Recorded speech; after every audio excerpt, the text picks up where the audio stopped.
Pernah nggak sih kamu ngerasa kalimat yang kamu buat itu kok kayaknya datar banget? Kayak ada yang kurang gitu. Nah, hari ini kita bakal bongkar satu bahan rahasia yang bisa bikin kalimat kamu jadi jauh lebih hidup, lebih berwarna, dan pastinya lebih keren. Bahan rahasia itu adalah adverbia. Yuk, kita langsung bahas. Oke, buat pemanasan kita main game cepat-cepatan dulu ya. Saya bakal kasih satu kalimat, tugas kamu cuma cari satu kata yang ngasih bumbu atau informasi tambahan di kalimat itu. Siap? Dan kata rahasianya adalah dengan cepat. Nah, kata ini ngasih tahu kita gimana caranya dia makan kue. Ini contoh pertama dari yang bakal kita pelajari hari ini, namanya adverbia cara. Ini baru permulaan loh. Jadi adverbia itu apaan sih sebenarnya? Gampangnya gini deh. Adverbia itu kata-kata yang ngasih detail lebih ke kata kerja, kata sifat, atau bahkan ke adverbia lain. Mereka ini kunci buat nambahin lapisan makna dan warna ke tulisan atau omongan kita. Coba deh lihat bedanya. Dia mengemudi. Kalimatnya benar, tapi biasa aja. Bandingin sama dia mengemudi dengan hati-hati. Langsung kebayang kan gambaran jelasnya? Sama juga kayak dia sangat senang, rasanya jadi lebih kuat. Nah, itulah kekuatan dari adverbia. Oke siap, kita mulai perjalanan kita dari level 1. Di sini kita bakal kenalan sama dua jenis adverbia yang paling dasar dan paling sering dipakai. Adverbia cara dan adverbia tempat. Adverbia cara ya, sesuai namanya, menjelasin bagaimana sebuah aksi itu dilakuin. Aturan umumnya gampang banget. Taruh aja setelah kata kerja atau setelah objek. She sings, gimana? Beautifully. He completed the project, gimana? Quickly. Simple kan? Eits, tunggu dulu. Ada beberapa pengecualian penting nih yang sering banget jadi jebakan. Pertama, nggak ada itu kata fastly, yang benar cuma fast. Terus hati-hati banget sama hardly. He worked hard itu artinya dia kerja keras. Tapi kalau he hardly worked artinya dia hampir nggak kerja sama sekali. Beda jauh. Terakhir, bentuk adverbia dari good itu well. 3 poin ini wajib diingat biar nggak salah kaprah.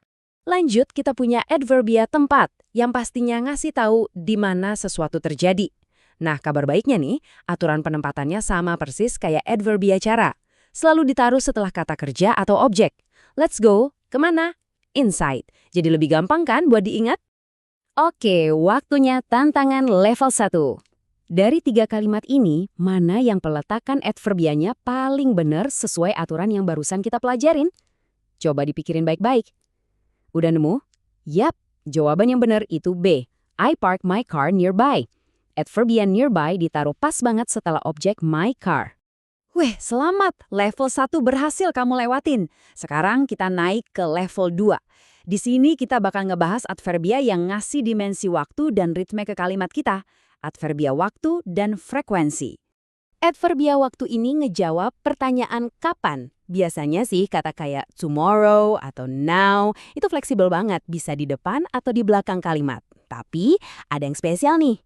Kata seperti already dan still punya tempat khusus. Mereka harus muncul sebelum kata kerja utama atau setelah kata kerja to. Nah, sekarang adverbia frekuensi. Ini buat ngasih tahu seberapa sering sesuatu terjadi. Aturannya spesifik banget. Letakkan sebelum kata kerja utama, contohnya I always drink coffee, atau setelah kata kerja to be, kayak di kalimat the weather is rarely cold. Oke, ini ada tips level pro yang bisa bikin tulisan kamu kedengeran lebih keren. Kalau kamu mau mulai kalimat pakai adverbia negatif kayak never atau rarely buat penekanan, kamu perlu ngebalik posisi subjek dan kata kerja bantunya. Jadi, daripada bilang I have never seen, kamu bisa bilang never have I seen. Trik kecil ini efeknya besar dan bikin kamu kedengeran lebih fasih. Siap buat tantangan level 2? Perhatiin lagi baik-baik aturan penempatan yang tadi. Kalimat mana yang paling pas? Kasih waktu bentar buat mikir? Oke, jawabannya adalah A. I am still waiting for you. Kata still ditaruh dengan benar setelah kata kerja to be. Keren banget, kita masuk level terakhir dan yang paling menantang. Level 3. Di sini, kita bakal bahas adverbia yang nambahin nuansa, intensitas, sama keyakinan ke omongan kamu. Ini udah soal menyempurnakan makna. Adverbia tingkatan ini fungsinya buat ngejawab seberapa banyak atau seberapa parah. Mereka bisa memperkuat atau memperlemah kata yang diikutinya.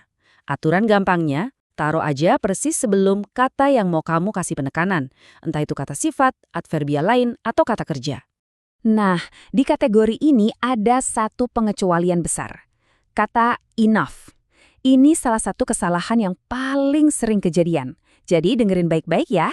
Enough itu selalu datang setelah kata yang dijelasinnya.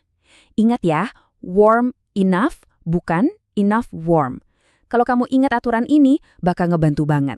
Jenis adverbia terakhir kita adalah adverbia kepastian, buat nunjukin seberapa yakin kita soal sesuatu. Nah, untuk yang ini, biar gampang ingatnya, kata-kata kayak maybe dan perhaps itu hampir selalu ditaruh di paling depan kalimat. Contohnya, maybe he made a mistake. Tantangan terakhir, dari kalimat-kalimat ini, mana yang benar? Ingat semua aturan rumit di level 3? Coba dipikirin lagi ya. Pilihan yang paling tepat adalah B. This cake is sweet enough. Ini contoh sempurna dari aturan khusus buat enough yang barusan kita omongin. Kamu berhasil. 3 level udah kamu lewatin. Sebagai hadiahnya, ini dia rangkuman super cepat yang bisa kamu jadiin contekan buat semua yang udah kita pelajarin.